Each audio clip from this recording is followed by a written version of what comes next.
Everyone, তোমাদের মধ্যে কারা কারা আম খেতে ভালোবাসো কমেন্টে জানিও তো। আম হলেই হলো, কাঁচা আম পাকা আম, তোমরা কোনটা বেশি ভালোবাসো আমাকে কমেন্টে বলো। আর দেখো, আজ আমি টকের ডাল করবো বলে কাঁচা আমটা কিনেছিলাম 2 দিন আগে, কিন্তু দেখো কি অবস্থা। এই দেখো, ভাবলাম আমি আজকে টকের ডাল করব, কিন্তু কেটে দেখছি আমটা পুরো পেকে গেছে। চলো এটা টেস্ট করে দেখি কেমন, মিষ্টি না টক।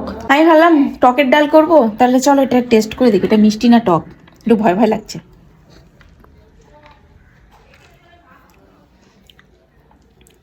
মিষ্টি,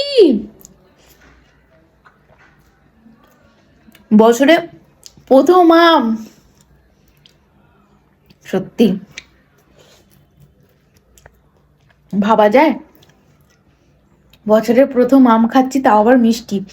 ব্লিঙ্কিট থেকে অর্ডার করেছিলাম টক ডাল করবো বলে, এটা 2 দিন হয়ে গেছে ছিল।